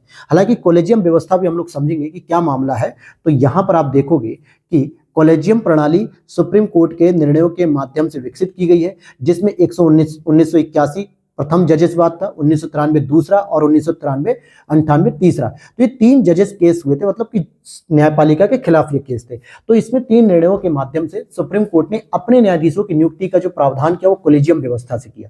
इसमें क्या होता है कि सुप्रीम कोर्ट की कोलेजियम की जो अध्यक्षता होती है वो भारत के मुख्य न्यायाधीश सीजीआई करते हैं और साथ में इसमें 4 वरिष्ठतम न्यायाधीश भी होते हैं सुप्रीम कोर्ट के। और अगर मैं बात करूं कि हाई कोर्ट के कोलेजियम की बात करें इसी तरीके से, तो हाई कोर्ट के कोलेजियम में एक तो होते हैं हाई कोर्ट के वर्तमान मुख्य न्यायाधीश और 2 अन्य वरिष्ठतम न्यायाधीश होते हैं। और ये सभी क्या करते हैं, उन नियुक्तियों के लिए सुप्रीम कोर्ट के कोलेजियम को अपनी सिफारिशें भेजते हैं कि साहब हमें अपने हाई कोर्ट में इस व्यक्ति को जो है कि न्यायाधीश के रूप में अपॉइंट करना है। तो हमारे जो कोलेजियम है हाई कोर्ट के, जिसमें मुख्य न्यायाधीश जी शामिल थे और 2 वरिष्ठ न्यायाधीश जी शामिल थे, इन्होंने इस व्यक्ति पे जो है कि मुहर लगाई है। एक बार आप अपनी रिपोर्ट जो है कि इस पे सबमिट कर दीजिए, यानी सुप्रीम कोर्ट को भेज दी जाती है सिफारिश करके। तो ये तो हो गया प्रोविजन, क्लियर हो गया। और अभी हम सरकार की भूमिका पे बात कर लेंगे, फिर हम प्रोविजंस पे आएंगे। अब यहाँ पे क्या करती है कि न्यायाधीशों की नियुक्ति में सरकार की भूमिका क्या होती है। सबसे पहले जो भी प्रक्रिया ज्ञापन के तहत वो इंटेलिजेंस ब्यूरो से जांच करवाती है उम्मीदवारों की। जिस उम्मीदवारों को जो है कि नाम आया है न्यायपालिका की तरफ से, उनकी इंटेलिजेंस ब्यूरो से जांच करवाती है। वहीं सरकार कोलेजियम के पसंद के संबंध में आपत्तियां उठा सकती है और स्पष्टीकरण भी मांग सकती है। इट मीन्स कि जरूरी नहीं है, क्योंकि देखो अल्टीमेटली सरकार मतलब राष्ट्रपति तो उसे जो है कि शपथ दिलाते हैं, नियुक्ति तो वही करते हैं, लेकिन वो किस व्यक्ति की नियुक्ति कराएंगे ये आपका न्यायपालिका की कोलेजियम व्यवस्था बताती है, न कि सरकार। तो सरकार चाहे तो आपत्ति भी उठा सकती है, स्पष्टीकरण मांग सकती है, और कोलेजियम उन्हीं नामों को सरकार के पास फिर से भेज देता है, तो सरकार उन्हें न्यायाधीश के रूप में नियुक्त करने के लिए बाध्य होते हैं। अब मान लेते हैं कि सुप्रीम कोर्ट का कोई कोलेजियम था और उसने कहा कि भाई रमेश बाबू को जो है कि हम बनाना चाहते हैं क्या सुप्रीम कोर्ट में एक न्यायाधीश के तौर पर, मुख्य न्यायाधीश नहीं, एक न्यायाधीश बनाना चाहते हैं। तो सरकार ने कहा ठीक है, हम रमेश बाबू की सबसे पहले इंटेलिजेंस ब्यूरो की जांच करवाएंगे कि कहीं इनके पीछे कोई भ्रष्टाचार, कोई मामला तो ऐसा नहीं है जिससे न्यायपालिका में बच जाए। ठीक, दूसरा अगर इनके खिलाफ हमें कोई आपत्ति होगी तो हम स्पष्टीकरण भी मांग लेंगे। तीसरा वो जो है कि जब रिटर्न करती है सरकार सुप्रीम कोर्ट को, और सुप्रीम कोर्ट फिर दोबारा से जो है कि रमेश बाबू का ही नाम सरकार के पास वापस भेज देती है, तो सरकार को रमेश बाबू के लिए बाध्यकारी होना पड़ता है अपॉइंट करने के लिए, नियुक्त करने के लिए। तो ये तो थी छोटी सी पॉइंट। अब आ जाओ जरा इंपॉर्टेंट संवैधानिक प्रावधान कि न्यायपालिका में नियुक्ति के लिए जो संवैधानिक प्रावधान है वो क्या है। आर्टिकल 124 कहता है कि सुप्रीम कोर्ट में न्यायाधीशों की नियुक्ति राष्ट्रपति के द्वारा होती है और सुप्रीम कोर्ट और हाई कोर्ट के कुछ न्यायाधीशों के परामर्श के बाद की जाती है। तो समझ लिया आपने कि सुप्रीम कोर्ट के जो न्यायाधीश होते हैं वो राष्ट्रपति नियुक्त करता है, लेकिन इसके लिए सुप्रीम कोर्ट और हाई कोर्ट के कुछ न्यायाधीश होते हैं, उनसे वो परामर्श करता है पहले, तब जाके वो सुप्रीम कोर्ट में कोई भी न्यायाधीश को अपॉइंट करता है। तो ध्यान देना, हाई कोर्ट से भी परामर्श किया जा रहा है, लेकिन भारत के मुख्य न्यायाधीश के अलावा किसी अन्य न्यायाधीशों की नियुक्ति के मामले में हमेशा सीजीआई से परामर्श किया जाता है। अब बात आएगी कि भारत के मुख्य न्यायाधीश की नियुक्ति के लिए वो किससे परामर्श करेगा, तो पूर्व मुख्य न्यायाधीश से भी करता है और जो वरिष्ठ न्यायाधीश होते हैं उनसे भी परामर्श किया जाता है। लेकिन अगर अन्य न्यायाधीशों की आप नियुक्ति कर रहे हो सुप्रीम कोर्ट में तो सीजीआई से जरूर किया जाएगा परामर्श। इसी तरीके से जब आप हाई कोर्ट में कर रहे होगे आर्टिकल 217 के तहत, तो राष्ट्रपति क्या करता है, सीजीआई और राज्य के राज्यपाल से परामर्श करने के बाद ही हाई कोर्ट के न्यायाधीश की नियुक्ति करता है। तो इसमें चीफ जस्टिस ऑफ इंडिया से भी परामर्श किया था, भारत के मुख्य न्यायाधीश जिसे हम सुप्रीम कोर्ट का मुख्य न्यायाधीश कहते हैं, और उस राज्य के राज्यपाल से भी परामर्श किया था जिस राज्य में आपके क्या होता है कि राज्यपाल मतलब हाई कोर्ट के न्यायाधीश की अपॉइंटमेंट होती है। और हाई कोर्ट के मुख्य न्यायाधीश के अलावा अगर किसी अन्य न्यायाधीश की नियुक्ति हो रही है तो उसमें परामर्श हमेशा उससे किया जाएगा। तो ये बातें हो गई 217 में। अब यहाँ पे न्यायिक निर्णय की बात करें तो जो पहला जजेसवाद केस था, प्रथम न्यायाधीश का केस 1981 में, जिसमें सुप्रीम कोर्ट ने निर्णय दिया कि राष्ट्रपति भारत के मुख्य न्यायाधीश के द्वारा की गई सिफारिशों को ठोस कारणों के आधार पर ही अस्वीकार कर सकते हैं, और इस मामले में क्या हो, राष्ट्रपति को शक्ति मिल गई ज्यादा। मान लो सुप्रीम कोर्ट ने कहा कि भाई रमेश बाबू को न्यायाधीश बनाना है हमें, और ऐसे में राष्ट्रपति अगर उसे रिजेक्ट कर दे रहा है तो सुप्रीम कोर्ट उसे मना नहीं कर रही है रिजेक्ट करने के लिए, बल्कि वो करिए कि आप ठोस कारण बता दो। अब ठोस कारण तो राष्ट्रपति कुछ भी बता देगा कि भाई रमेश बाबू अच्छे व्यक्ति नहीं है, ये जो है कि पागल व्यक्ति हैं, इनका मानसिक संतुलन सही नहीं है, ये न्याय करने के या निर्णय करने के योग्य नहीं है। तो ये तो हो गया राष्ट्रपति, इसमें जो है कि सबसे ज्यादा शक्तिशाली हो गया। कार्यपालिका मतलब फिर एक दोबारा मुद्दा आता है 1993 में, जिसको हम लोग सेकंड जजेसवाद कहते हैं, जिसको simply supreme court advocates on record association बनाम भारत से, इसी में कॉलेजियम प्रणाली की शुरुआत होती है। और सुप्रीम कोर्ट ने कहा कि चीफ जस्टिस ऑफ इंडिया को नियुक्तियों में प्राथमिक भूमिका दी जानी चाहिए, कि जब भी कोई न्यायाधीश की नियुक्ति होगी तो उसमें चीफ जस्टिस ऑफ इंडिया से परामर्श जरूर किया जाएगा। तो यहाँ पे धीरे धीरे सुप्रीम कोर्ट की शक्ति बढ़ने लगी। और जो तीसरा केस आया उसमें तो पूरी तरीके से बढ़ गई, क्योंकि इसमें यह केस आर्टिकल 124 और 217 के तहत परामर्श शब्द के अर्थ से संबंधित था। इस वाद में मुख्य सवाल यह था कि एकमात्र सीजीआई की राय अपने आप में परामर्श है। इसी के जवाब में सुप्रीम कोर्ट ने कॉलेजियम प्रणाली के कामकाज के लिए दिशा निर्देश निर्धारित किए और कहा कि इस कॉलेजियम प्रणाली में एक हमारे सीजीआई महोदय होंगे, चीफ जस्टिस ऑफ इंडिया, और 4 हमारे जो है कि अन्य वरिष्ठ न्यायाधीश होंगे जो कि सुप्रीम कोर्ट के होंगे। कहाँ के? सुप्रीम कोर्ट के होंगे। ये हमारी कॉलेजियम व्यवस्था होगी। वहीं हाई कोर्ट के लिए कहा गया कि यहाँ पर एक जो है कि चीफ जस्टिस ऑफ स्टेट होंगे, यानी कि जो उस राज्य के मुख्य न्यायाधीश होंगे हाई कोर्ट के, और प्लस 2 अन्य वरिष्ठ न्यायाधीश भी वहीं से लिए जाएंगे। ये कॉलेजियम व्यवस्था हाई कोर्ट में रहेगी और इसके परामर्श को मानना पड़ेगा। तो यहां से निकलती है आपकी कॉलेजियम व्यवस्था दोस्तों। तो क्लियर हो गया। अब हम चलते हैं अगले पॉइंट पे, अखिल भारतीय न्यायिक सेवा आयोग। इस पे अभी विचार किया जा रहा है, हालांकि अब इस पे जो है कि स्थापना का विचार किया जा रहा है। कैसे किया जा रहा है तो पहले मैं आपको बताना चाहूंगा, UPSC union public service commission क्या करती है। तो यूपीएससी के द्वारा क्या होता है, पूरे भारत के स्तर पे अखिल भारतीय जो है कि सेवा का चयन किया जाता है, जिसमें आईएएस, आईपीएस, आईएफएस होते हैं। तो सेम उसी तरीके से एक नया विचार दिया जा रहा है कि क्यों ना न्यायाधीशों की भी नियुक्ति के लिए एक अखिल भारतीय स्तर पे प्रतियोगिता परीक्षा कराई जाए। हालांकि अभी आप देखोगे कि डिस्ट्रिक्ट जज में जो नियुक्ति होती है वो जिला के स्तर पे पीसीएस का पेपर होता है, जिसको हम लोग सामान्यतः बोलते हैं पीसीएस-जे। पीसीएस-जे का मतलब था पीसीएस जुडिशियल, और इसको भी पेपर कौन कराता है, यूपी पीसीएस के द्वारा किया जाता है, या अदर स्टेट के जो पीसीएस एग्जाम्स होते हैं। लेकिन यूपीएससी जैसी कोई संस्था नहीं है जो कि न्यायिक प्रणाली में भी पूरे देश में एक साथ जो है कि इसकी परीक्षा कराए।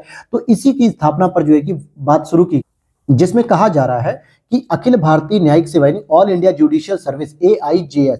तो संविधान दिवस अभी हाल ही में 26 नवंबर को बीता है और राष्ट्रपति ने न्यायाधीशों की भर्ती के लिए अखिल भारतीय न्यायिक सेवा का विचार जो है कि दिया है। ठीक है, राष्ट्रपति द्रौपदी मुर्मू जी के द्वारा। इसके बारे में बात की जाए तो AIJS यानी ऑल इंडिया जुडिशियल सर्विसेज में सभी राज्यों के लिए अतिरिक्त जिला न्यायाधीश या जिला न्यायाधीशों के स्तर पे जो न्यायाधीशों की भर्ती को केंद्रीकृत करने का एक सुधारात्मक प्रयास है। अभी क्या होता है कि हर राज्यों में क्या होता है, पीसीएस जो होते हैं पब्लिक सर्विस कमीशन, PSC, ये जो है कि हर राज्य में अपने न्यायाधीशों की भर्ती करते हैं पीसीएस-जे का फॉर्म निकालकर। लेकिन इसमें क्या होता है, हर राज्य में कहीं भ्रष्टाचार होता है, कहीं पेपर लीक हो जाता है, जैसे आरओ का पेपर हुआ, पुलिस का पेपर हुआ। ठीक है, तो बहुत सारी चुनौतियां होती हैं और ऐसे में कहीं तो न्यायपालिका सही तरीके से काम करती है, कहीं पे जो है कि वो ध्वंस हो जाती है, या कहीं कहीं पर क्या होता है कि न्यायाधीशों की संख्या ही कम पड़ जाती है, जिससे मुकदमे लंबित रह जाते हैं। ऐसी स्थिति में भारत के स्तर पे हर साल परीक्षा कराई जाए और जितने भी हमें न्यायाधीशों की जरूरत है वो सारे अच्छे न्यायाधीश जो है कि चुनकर आ जाए परीक्षा देकर। तो विचार तो भाई बहुत अच्छा है, क्योंकि भारत में मुकदमों की संख्या जो है कि करोड़ों में जा रही है और लाखों लोग जो है की ऐसे हैं जो बेरोजगार घूम रहे हैं, अच्छे अच्छे एलएलबी करके स्टूडेंट जो कि अगर उन्हें एक मौका मिलेगा तो सेंट्रल स्तर पे पेपर करके अपनी तैयारी करके अच्छी जगह पे जज बन सकते हैं। तो ये तो एक अच्छा पॉइंट है। अगर मैं कहूं कि ऑल इंडिया जुडिशियल सर्विसेज के लिए सबसे पहले विचार आया था 14वें विधि आयोग 1958 में न्यायिक प्रशासन में सुधार पर रिपोर्ट के अंतर्गत। फिर बाद में संवैधानिक प्रोविजन की बात करें तो 42वें संविधान संशोधन के द्वारा आर्टिकल 312(1) को संशोधित किया गया और संसद को क्या कहा गया कि अखिल भारतीय मतलब कि न्यायिक सेवा सहित एक या एक से अधिक अखिल भारतीय सेवाओं के गठन के लिए कानून बनाने का अधिकार है। क्योंकि हमने क्या पढ़ा है कि संघ लोक सेवा आयोग के लिए कौन सा आर्टिकल आता है, आर्टिकल 315, लेकिन हमने पढ़ा है कि आर्टिकल 312 में अखिल भारतीय सेवा आयोग की बात होती है। अखिल भारतीय सेवा में हम न्यायिक सेवा को भी इंक्लूड कर लें, यही तो बात की जा रही है, यही संशोधन किया गया। हालांकि वर्तमान में जो न्यायाधीशों की नियुक्ति की पद्धति है वो आर्टिकल 233 और 234 के तहत जिला न्यायाधीशों की नियुक्ति होती है। और इसमें क्या होता है, जो राज्य लोक सेवा आयोग होते हैं, स्टेट पीएससी और संबंधित हाईकोर्ट के द्वारा ही संचालित की जाती है परीक्षाएं, और उन्हीं के जो हाईकोर्ट के न्यायाधीशों के जो पैनल होते हैं ये परीक्षा के बाद उम्मीदवारों से साक्षात्कार करते हैं और उसके बाद उनकी नियुक्ति करते हैं, एक लिस्ट जारी करते हैं, भाई इस व्यक्ति का जो है कि पीसीएसजे में सिलेक्शन हो गया, पीसीएस जुडिशरी में सिलेक्शन हो गया। और लास्ट में इसी को हम कहते हैं पीसीएसजे आमतौर पर न्यायिक सेवा परीक्षा के रूप में काम करता है, लेकिन प्रत्येक जिले में अलग अलग है। जबकि राष्ट्रपति डी के द्वारा यह विचार दिया गया कि आर्टिकल नंबर 312 का प्रयोग करते हुए अखिल भारतीय स्तर पर हम इसकी अपॉइंटमेंट करें। अब आ जाइए लीगल एड पे हम बात करेंगे। किस पे बात करेंगे? लीगल एड पर। तो लीगल एड का मतलब होता है कानूनी सहायता, और निःशुल्क कानूनी सहायता प्राप्त करने का जो राइट है वो हमारे, हालांकि राइट तो नहीं है लेकिन जो डीपीएसपी में शामिल है आर्टिकल नंबर 39A के तहत। समझते हैं कि क्या मुद्दा है। तो देखो यहां पर हम समझेंगे इस बात को कि कार्मिक लोक शिकायत कानून न्याय पर संसदीय स्थायी समिति ने विधिक सेवा प्राधिकरण अधिनियम 1987 के तहत कार्य प्रणाली की समीक्षा पर एक रिपोर्ट प्रस्तुत की है। तो पहले हम समझते हैं कि लीगल एड क्या होता है, यानी कानूनी सहायता। उन गरीब और जरूरतमंद लोगों को मुफ्त में कानूनी सेवाएं प्रदान की जाए जो किसी भी अदालत में अपने केस को जारी रखने के लिए वकीलों का फीस खर्च नहीं उठा सकते हैं। ठीक है, अभी देखोगे आप 69,000 जो शिक्षक भर्ती है या भारत जो यूपी में बीएड वर्सेस बीटीसी का मामला चल रहा है, और उसकी सुनवाई जो शिक्षा मित्र की तरफ से कौन कर रहा है सुप्रीम कोर्ट में, कपिल सिब्बल कर रहे हैं। कपिल सिब्बल जो कि कांग्रेस के वरिष्ठ नेता भी रह चुके हैं और भारत के बहुत ही प्रसिद्ध जो है कि वकील भी है। इनकी फीस सोचो 1-2 रुपए होगी, 1000, 10,000 होगी, 1 लाख होगी? नहीं दोस्तों, इनकी फीस लाखों में होती है, 10-10 लाख, 20-20 लाख, 1-1 करोड़ रुपए तक ये लोग एक सुनवाई का लेते हैं केवल एक दिन की सुनवाई में। अब बताओ गरीब लोग जो है कि इनको हायर कर पाएगा क्या, और किसी भी वकील को हायर कर पाएगा? तो ऐसे में कानूनी सहायता दी जाती है कि ताकि एक सरकारी वकील प्रोवाइड करा दिया जाए उन गरीबों को जिनके पास बिल्कुल भी पैसा नहीं है। सरकारी वकील क्यों बने हैं वो? क्योंकि उनको सरकार सैलरी दे रही है, और इसलिए सैलरी के रूप में वो जब सरकार उन्हें दे रही है तो अपनी वो पर्सनल फीस नहीं ले सकते हैं, और इसलिए वो लीगल एड के रूप में लोगों को सहायता देते हैं। और इस तरीके की कुछ और भी पहल पे अगर हम बात करें तो विधिक सेवा प्राधिकरण अधिनियम 1987, जिसको हम नालसा भी कह देते हैं, तो इसमें अगर आप देखोगे 3 स्तर पे प्रोविजन होते हैं, राष्ट्रीय स्तर पे, राज्य स्तर पे, जिला स्तर पे। राष्ट्रीय स्तर पे आपको नालसा देखने को मिलेगा, नेशनल विधिक सेवा प्राधिकरण, राष्ट्रीय मतलब कि नेशनल लीगल सर्विस अथॉरिटी। राज्य स्तर पे आपको सालसा यानी स्टेट लीगल सर्विसेज अथॉरिटी, और डिस्ट्रिक्ट लेवल पे डीएलएस यानी डिस्ट्रिक्ट लीगल सर्विस अथॉरिटी का प्रावधान किया गया गठन करने का, और इन तीनों का प्रावधान इसी के अंतर्गत किया गया है। अब यहां पर हम देखते हैं कि विधिक सेवा प्राधिकरण जो 1987 का है, इसी के तहत लोक अदालतों को भी गठित किया जा सकता है। लोक अदालत जिसको हम लोग कहते हैं पब्लिक कोर्ट, ठीक है, पब्लिक कोर्ट भी कहते हैं, पारिवारिक अदालत भी होती है। हालांकि यह एक मुकदमा से पहले ही चरण में लंबित विवादों को सौहार्दपूर्ण ढंग से सुलझाने का एक मैकेनिज्म होता है वैकल्पिक विवाद निवारण के लिए। और इसके बाद अगर आप बात करोगे तो जो सुप्रीम कोर्ट है वो विधिक सेवा समिति भी एक बनाती है अपने लिए, जो कि गरीबों, वंचितों और हाशिए पर रहने वाले लोगों को मुफ्त कानूनी सेवाएं प्रदान करने के लिए विधिक सेवा प्राधिकरण अधिनियम की धारा 3A के तहत गठित की गई है।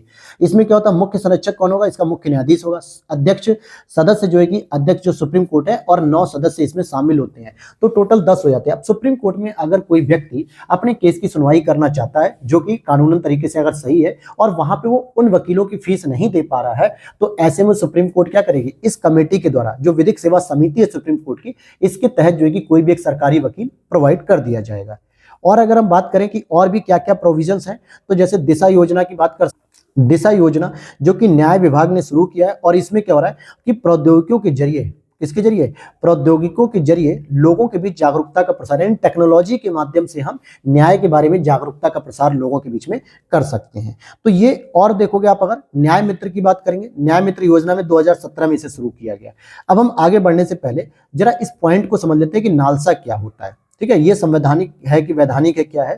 तो अगर आप देखोगे, राष्ट्रीय विधिक सेवा प्राधिकरण जो कि एक सांविधिक निकाय अर्थात संसद ने बनाया, विधिक सेवा प्राधिकरण अधिनियम 1987 के तहत जब अधिनियम से बना है तो ये संसद ने बनाया और ये स्टैट्यूटरी बॉडी है, यानी सांविधिक निकाय है। और इसमें भारत के जो मुख्य न्यायाधीश होते हैं इसके संरक्षक के रूप में कार्य करते हैं और सुप्रीम कोर्ट के एक सेवारत या सेवानिवृत्त न्यायाधीश इस प्राधिकरण के कार्यकारी अध्यक्ष है, यानी एग्जीक्यूटिव चेयरपर्सन के रूप में माने जाते हैं। तो ये इसकी एक व्यवस्था होती है।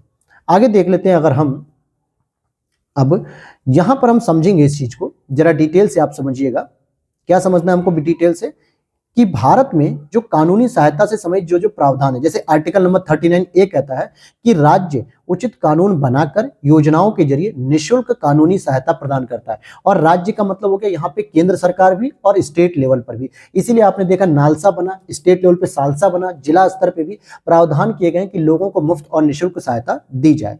वहीं आर्टिकल 22(1) भी कहता है कि डिटेन किए गए व्यक्ति या जेल में बंद प्रत्येक व्यक्ति को वकील से परामर्श करने का विधिक सहायता लेने की कानूनी प्रावधान है। अब ये बताओ, फंडामेंटल राइट है। अब किसी व्यक्ति के पास पैसे नहीं है तो क्या वो पैसे के अभाव में मूल अधिकारों का हनन कर लेगा, मूल अधिकारों का खत्म कर देगा? नहीं। तो इसीलिए ऐसे प्रोविजन के माध्यम से उन्हें एक सरकारी वकील प्रोवाइड किया जाता है कि भाई इस व्यक्ति के मूल अधिकार के तहत आपको जो है कि अपॉइंट किया जा रहा है, आप उसे कानूनी सलाह दो, सारी बातें उसे बताओ।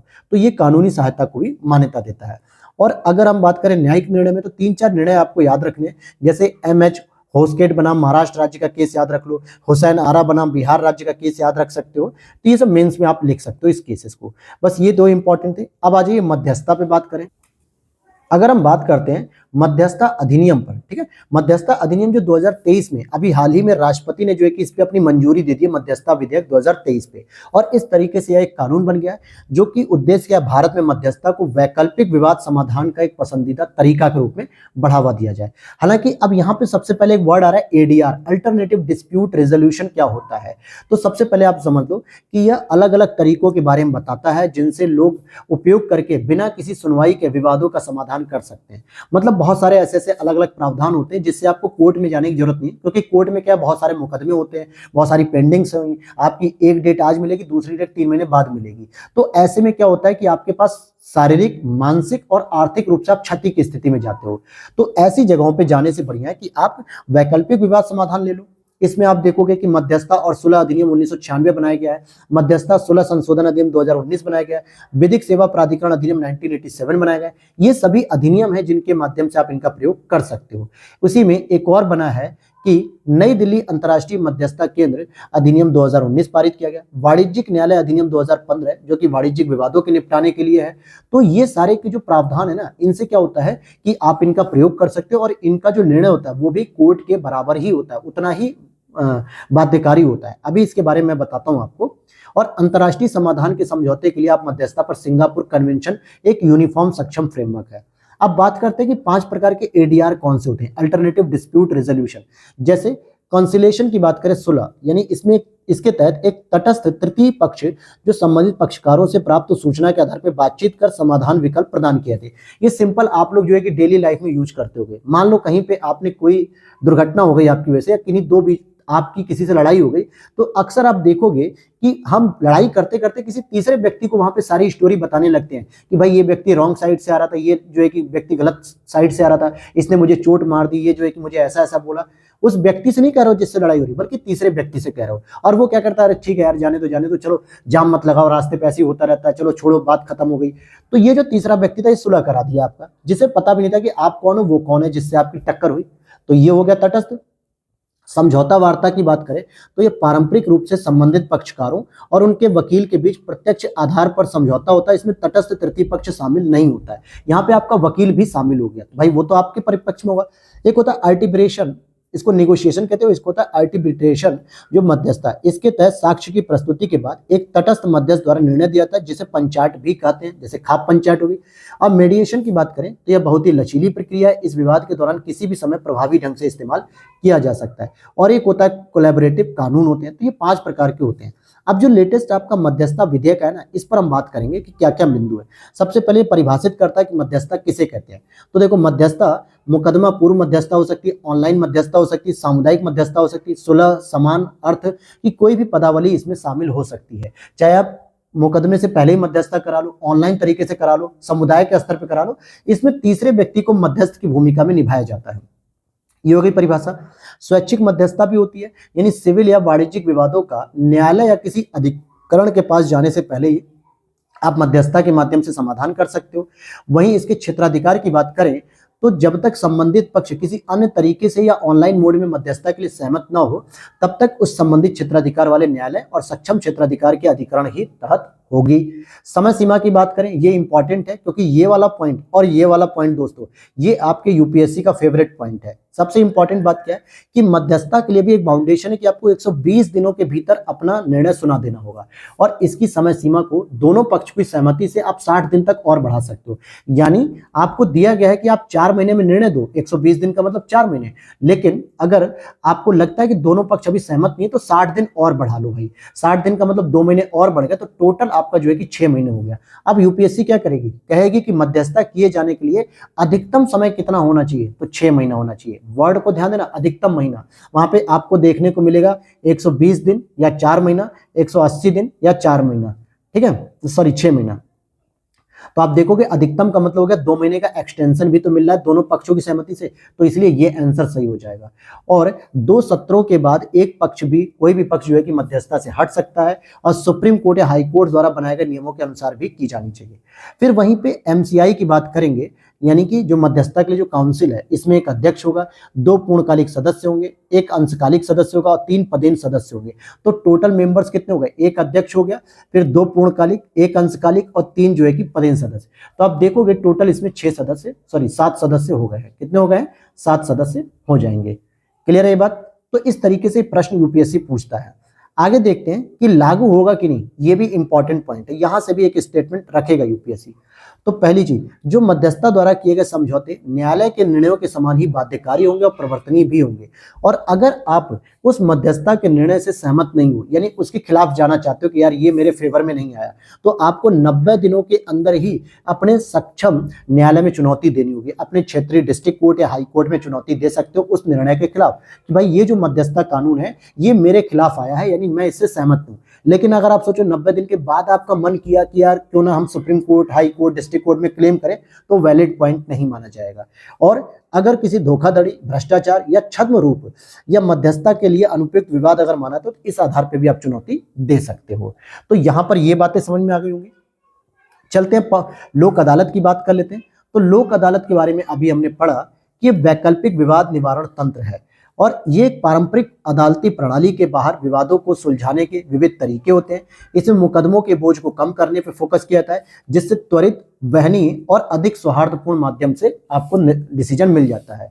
इसकी स्थापना विधिक सेवा प्राधिकरण अधिनियम 1987 के तहत की जा रही है, इसीलिए इसे आप देखोगे कि राष्ट्रीय लोक अदालत, राज्य प्राधिकरण स्तर और उच्च न्यायालय स्तर, जिला न्यायालय स्तर और तालुका स्तर पर भी इसका गठन किया जा सकता है। और इसकी एक जो सबसे इंपॉर्टेंट बात है वो जरा सुन लो, वो सुन के जाओ।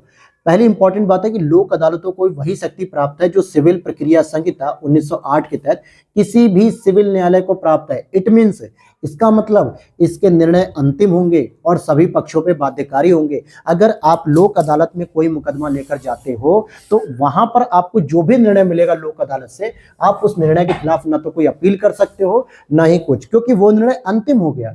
और दूसरा, ये दोनों पक्षों पर बाध्यकारी होगा, इसलिए किसी भी न्यायालय में आप कोई अपील नहीं कर सकते हो। तो इसको शक्ति कहां से प्राप्त हुई, इससे प्राप्त हुई है। ठीक है, तो ये इंपॉर्टेंट हो गया। तो मैं उम्मीद कर रहा हूं कि आप लोगों को अभी तक कोई भी टॉपिक जो है कि बोरियत नहीं लगी होगी, बोरिंग नहीं लगी होगी, क्योंकि इसको मैं बहुत ही इंटरेस्टिंग तरीके से आपको पढ़ा रहा हूं। और बस अगले 10 मिनट के अंदर हमारी ये आज की क्लास कंप्लीट हो जाएगी, फिर उसके बाद हम लोग कल मिलेंगे, क्योंकि अब मैं रेगुलर आपको क्लास दूंगा। ठीक है, ग्लैंस एकेडमी पे थोड़ा वर्कलोड ज्यादा है, इसलिए जो है कि मैं रात 3-3 4-4 बजे तक जग रहा हूँ। सुबह 4 घंटे बाद मुझे ऑफिस निकलना होता है, मतलब अपने स्कूल में। तो ये सारी चीजें हैं, लेकिन फिर भी आप लोगों के लिए मैं लगा हुआ हूँ। हिम्मत आप ही लोगों से आती है, और आप लोगों के लाइक और सपोर्ट से ही मुझे हिम्मत आती है। आप लोगों के इतने कमेंट आ रहे थे, इसलिए मैंने जो है कि विजन को भी शुरू किया। हालांकि मैं 17 मार्च के बाद करता तो शायद ज्यादा डिले हो जाता और आप लोग जो है कि नाराज होते, तो मैं अपनी फैमिली को नाराज नहीं कर सकता, इसलिए मैंने रात हो चाहे दिन हो, मुझे मेहनत करनी है तो करनी है आप लोगों के लिए। तो चलिए देखते हैं मॉडल जेल अधिनियम। मॉडल जेल क्या है भाई? कि विस्तृत मॉडल जेल अधिनियम 2023 तैयार किया गया केंद्र सरकार के द्वारा, जो कि जेल अधिनियम 1894 का जो है कि 1894 के स्थान लेगा। अंग्रेजों के जमाने के हम जेलर हैं। याद होगा आपको जो है कि अमिताभ बच्चन की एक मूवी है जिसमें वो कहता है कि हम अंग्रेजों के जमाने के जेलर हैं। तो ये उसी जेल अधिनियम से संचालित होता था वो। अब जो है कि बदल दिया जाएगा। अब क्या कहा जाएगा? हम नए भारत के जेलर हैं, क्योंकि हम 2023 के जेल अधिनियम को फॉलो करते हैं। और इसमें क्या क्या वर्ड किए गए? अच्छे आचरण को प्रोत्साहित करना। अगर किसी कैदी का अच्छा आचरण है तो उस आचरण को आप दूसरों के लिए आइडियल बना सकते हो, आदर्श बना सकते हो दूसरे कैदियों के लिए। कैसे? आप उसे पैरोल या फरलो पर रिहा कर सकते हो, जिससे उसमें सजा की कमी हो जाए। तो दूसरे कैदी भी कहेंगे भाई कि हम भी अगर अपने आचरण में सुधार करेंगे तो हम भी जो है कि कम सजा प्राप्त करेंगे।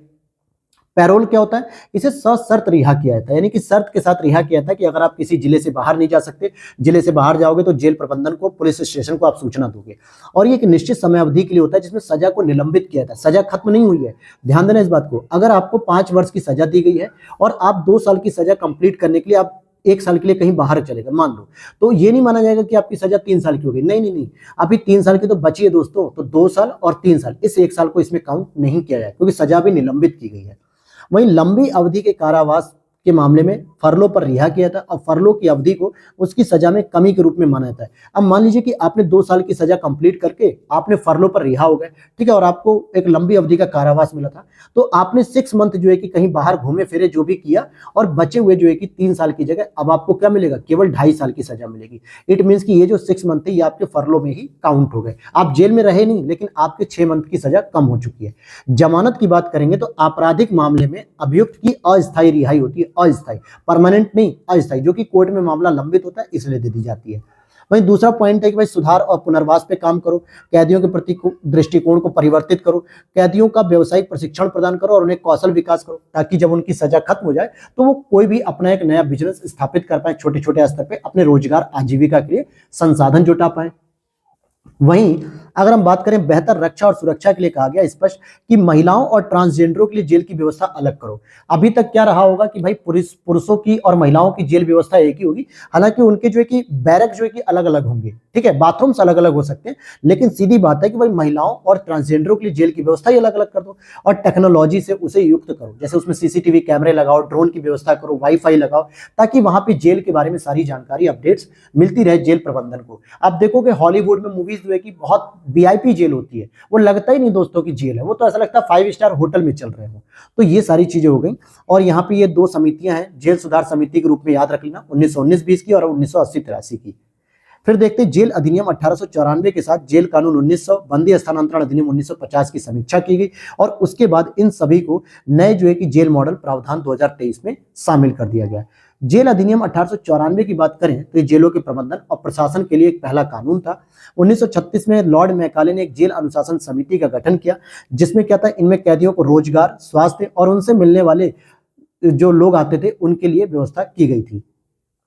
अब यहाँ पे जो जेल से संबंधित बात है, संवैधानिक प्रोविजन क्या कहते हैं, तो इस संवैधानिक प्रोविजन सिंपल सी बात कहता है कि 7वीं अनुसूची में जेल में निरुद्ध व्यक्ति या कैदी ये सभी किसमें आएंगे? राज्य सूची के विषय होंगे। ये प्रश्न एक बार पूछा गया है कि जेल या जेल में रहने वाले जो निरुद्ध व्यक्ति हैं वो किसके अंतर्गत आते हैं? राज्य के विषय में आते हैं। और वहीं कैदियों के अधिकारों से संबंधित जो न्याय निर्णय है, मोहम्मद गियासुद्दीन बनाम आंध्र प्रदेश राज्य 1977 और प्रेम शंकर बनाम जिला प्रशासनवाद और शीला बरसे बनाम महाराष्ट्र राज्यवाद, तो ये तीनों पॉइंट जो है कि यहाँ पर कवर कर देते हैं। अब देखो यहाँ पर क्या है, अन्य महत्वपूर्ण सुर्खियों में जरा हम लोग पढ़ते हैं। हालांकि मैंने इसको स्किप करने का प्लान रखा था क्योंकि ये इंपॉर्टेंट नहीं थे, लेकिन 1-2 टॉपिक इंपॉर्टेंट लगे, इसलिए मैंने इसको आपको पढ़ाने की बात कर रहा हूं। और इसकी पीडीएफ आपको दोस्तों टेलीग्राम चैनल पे मिल जाएगी अगले 2 दिन में। जैसे ही हमारा जो है कि पूरा PT 365 का पॉलिटी का जब कंप्लीट हो जाएगा तो मैं इसकी PDF को पोस्ट कर दूंगा। हालांकि एक PDF मैंने पहले ही पोस्ट कर दी थी जो कि ब्लैंक थी, यानी कि पूरी की पूरी ब्लैंक है, आप बस उसे पढ़ सकते हो और अपना समझ सकते हो। लेकिन ये जो PDF पोस्ट होगी, ये जिस प्रकार से पहले से ये अंडरलाइन किए हुए, हाईलाइट पॉइंट किए हुए, जहां से आपको डायरेक्ट कनेक्टिविटी बनानी है मेरे चैनल के माध्यम से पढ़ने के बाद, तो आपको चीजें समझ में आ जाएंगी। तो ये वाली PDF में सारे टॉपिक कंप्लीट होने के बाद पोस्ट करता हूं, जैसे कि मैं पहले भी पोस्ट करता था। और टेलीग्राम का लिंक डिस्क्रिप्शन बॉक्स में दिया गया, ग्लैंस एकेडमी के नाम से ही है। आर्टिकल 142 क्यों आया चर्चा में? क्योंकि सुप्रीम कोर्ट ने निर्णय दिया कि वह अनुच्छेद 142 के तहत किसी दंपत्ति के तलाक को सीधे मंजूरी दे सकता है। यानी वो ये कहता है कि अगर पति पत्नी का रिश्ता इतना खराब हो कि उसमें अब कोई संभावना ही नहीं बची हुई है कि हम उन्हें अगर 6 महीने का मौका दें। आप देखोगे जब तलाक कराया जाता है तो जो अधिकारी होता है वो क्या करता है, पति पत्नियों को 6 महीने का, 3 महीने का, 1 साल का समय देता है उस मामले को सुनने के पश्चात कि आपको इतना समय और दिया जा रहा है कि अपने रिश्ते को अगर सुधार सकते हो तो ठीक, नहीं तो उस दिन बाद आना, हम मुहर लगा देंगे और आपका तलाक हो जाएगा। लेकिन सुप्रीम कोर्ट आर्टिकल 142 का प्रयोग करके कहती है कि अगर पति पत्नियों के संबंध इतने खराब हो चुके हैं कि अब उनमें सुधरने की कोई गुंजाइश बची ही नहीं है, तो सीधे जो है कि तलाक को मंजूरी दे देगी। हिंदू विवाह अधिनियम 1955 के तहत निर्धारित अवधि की प्रतीक्षा करेगी ही नहीं, सीधे तलाक को मंजूरी दे सकता है। ये सुप्रीम कोर्ट कर सकता है आर्टिकल 142 के तहत। और आर्टिकल 143 क्या होती है दोस्तों? ये राष्ट्रपति के द्वारा सलाहकारी शक्ति का प्रयोग करती है सुप्रीम कोर्ट। याद रखना, 142 आया है चर्चा में तो 143 भी पूछा जा सकता है आपसे। तो देखो इस तरीके से पढ़ा जाता है दोस्तों, तब जो है कि मजा आता है विजन को। नहीं तो विजन को पढ़ना अपने आप में बहुत बड़ी चुनौती है, अच्छे अच्छे लोग नहीं पढ़ पाते हैं। ठीक है, बात करते हैं अगला कि आर्टिकल 142 ने सुप्रीम कोर्ट को अधिकार दिया है कि वह दोनों पक्षों के बीच की स्थिति में पूर्ण न्याय करे। पूर्ण न्याय का मतलब सीधे सीधे सिरे से खारिज करते, सीधे कहते हाँ भाई तलाक खत्म, तुम्हारा तलाक खत्म हो गया, मतलब तुम्हारी शादी खत्म हो गई, क्योंकि तुम्हारे बीच में कोई ऐसी संभावना नहीं है कि तुम दोबारा इस रिश्ते को सही कर पाओ। तो क्यों जो है कि तुम 6 महीने का समय लेके झेलोगे, अभी कर लो तलाक, मानसिक रूप से फ्री हो जा। आर्टिकल 142 के तहत प्रदत्त शक्तियों प्रकृति में व्यापक है और सुप्रीम कोर्ट इसे अपने अलग अलग निर्णयों में परिभाषित करता है।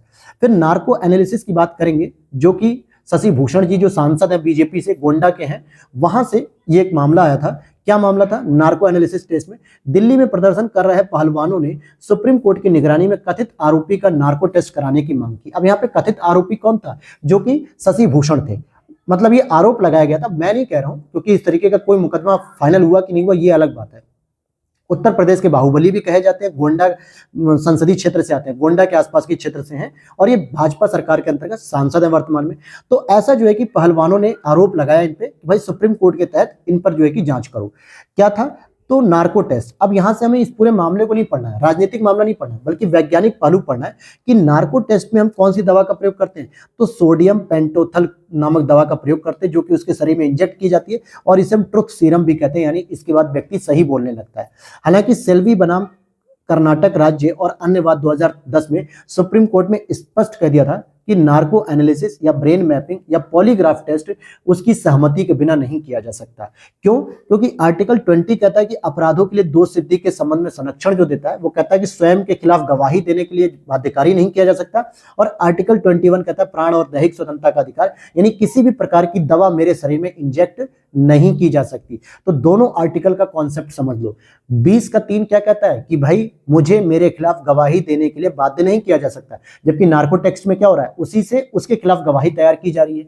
और आर्टिकल 21 कहता है किसी भी प्रकार की मेरी दैहिक स्वतंत्रता छवि नहीं होनी चाहिए, मुझे कोई चोट नहीं पहुंचनी चाहिए, और आप दवा मेरे अंदर जो डाल रहे हो वो कहीं ना कहीं मेरे अंदर बॉडी में इंफेक्शन पैदा करेगी, मुझे जो है कि अंदर से कमजोर करेगी। तो दोनों आर्टिकल को ध्यान में रखते हुए ही सुप्रीम कोर्ट ने कहा कि नार्को टेस्ट भले कोई व्यक्ति करा सकता अपनी सहमति से, लेकिन हम उसे प्राथमिक साक्ष्य के रूप में स्वीकार नहीं करेंगे।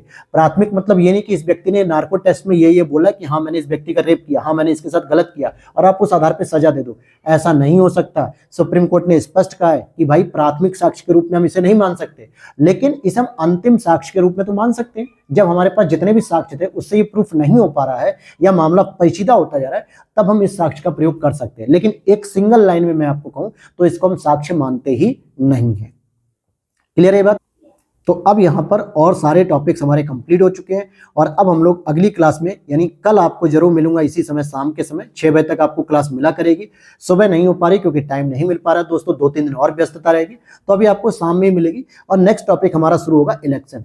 तो हमारी अगली क्लास और उसकी एक और क्लास आएगी, उसके बाद पीटी पॉलिटी खत्म हो जाएगी आपकी 365 की, फिर उसके बाद इकोनॉमिक्स आने वाली है, तो हम उस पर चर्चा शुरू करेंगे। वीडियो अच्छी लगी हो तो लाइक कर देना और हमारे चैनल को भी सब्सक्राइब कर लेना, और साथ ही साथ ग्लैंस एकेडमी को भी फॉलो कर सकते हो, जहाँ बहुत सारा मटेरियल आपके लिए फ्री ऑफ कॉस्ट पड़ा हुआ है। तो जय हिंद, जय भारत।